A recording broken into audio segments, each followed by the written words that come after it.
Lundi 18 novembre 2024, Accomplissement des prophéties de l'Ancien Testament. chaque jour nous apporte de nouvelles opportunités ou de nouveaux défis. Mais quel que soit ce que cette journée sera ou ce qu'elle a été, nous pouvons vous assurer que Dieu est présent et qu'il veille sur nous. C'est pour cela que nous vous accueillons avec la joie que Dieu met dans nos cœurs, dans l'aventure, dans la parole, pour partager cette séquence avec vous. Notre communauté s'agrandit et c'est grâce à vous. Soyez vous aussi actifs avec nous pour répandre le message et vous pouvez le faire en likant, en partageant le lien. Nous vous invitons à vous abonner pour recevoir les notifications chaque jour si ce n'est pas encore fait. Et pour un confort d'écoute en continu, nous vous proposons la playlist de chaque semaine. Le texte à mémoriser de cette semaine que nous vous invitons à dire avec nous se trouve dans Jean 5, verset 36. Moi, j'ai un témoignage plus grand que celui de Jean, car les œuvres que le Père m'a donné d'accomplir, ces œuvres mêmes que je fais, témoignent de moi que c'est le Père qui m'a envoyé.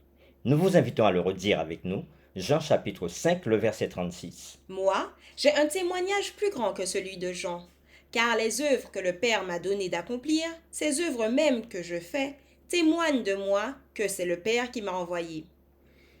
Que pouvons-nous apprendre des erreurs de ceux qui n'ont pas cru en Jésus? Les réflexions de cette semaine nous aideront à répondre à cette question, et aujourd'hui nous le ferons avec la séquence. Les Écritures comme source d'autorité. En plus des miracles et des témoignages spécifiques que Jean a utilisés pour désigner Jésus comme le Messie, il fait également appel à l'autorité de l'Ancien Testament et à ses prophéties qui prédisaient l'œuvre de Christ. L'Ancien Testament est central, non seulement pour l'évangile de Jean, mais aussi pour tout le Nouveau Testament.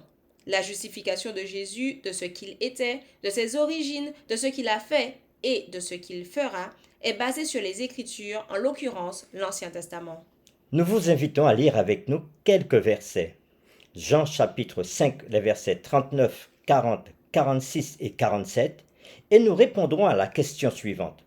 Que nous enseignent ces textes sur l'attitude de Jésus à l'égard de l'autorité des Écritures? Jean 5, versets 39 à 40. Vous sondez les Écritures parce que vous pensez avoir en elles la vie éternelle. Ce sont elles qui rendent témoignage de moi, et vous ne voulez pas venir à moi pour avoir la vie. Jean chapitre 5, versets 46 et 47. Car si vous croyez Moïse, vous me croiriez aussi, parce qu'il a écrit de moi. Mais si vous ne croyez pas à ses écrits, comment croirez-vous à mes paroles? Après avoir lu Jean 5, versets 39, 40, 46 et 47, répondons à la question suivante. Que nous enseignent ces textes sur l'attitude de Jésus à l'égard de l'autorité des Écritures?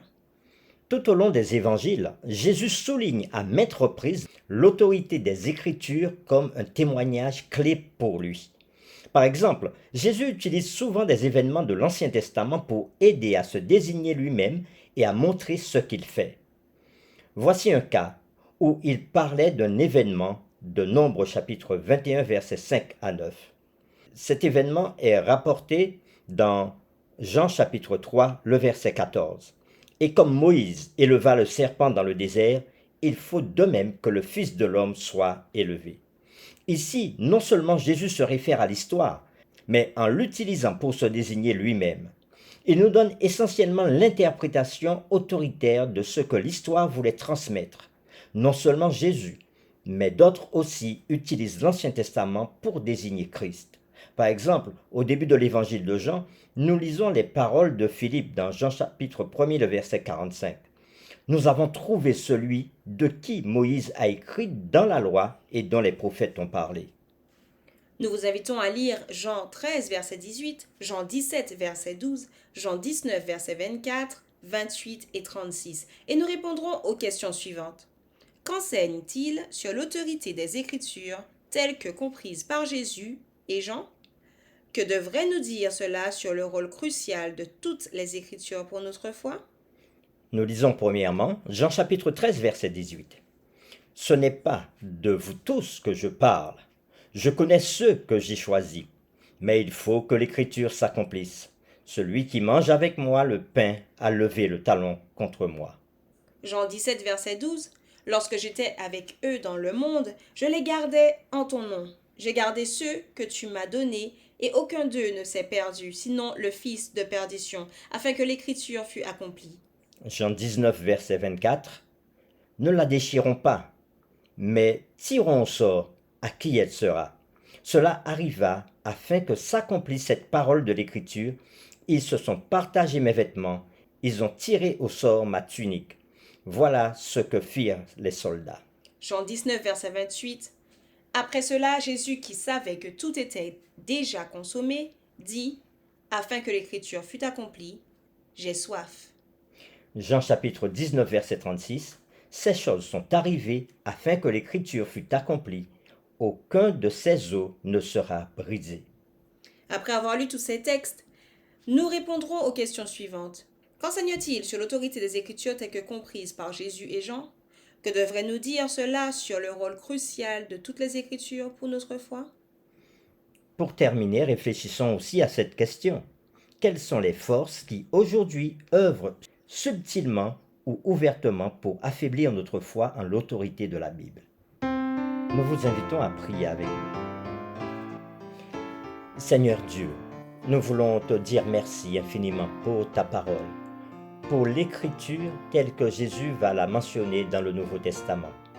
Nous voulons te remercier pour l'Ancien Testament qui nous montre comment Jésus devait venir, tout ce que ce texte prédit sur la venue du Messie. Et toutes ces choses se sont accomplies par la vie, par le témoignage, par les paroles de Jésus et par aussi toutes les personnes qui ont compris, qui ont accepté Jésus dans leur vie.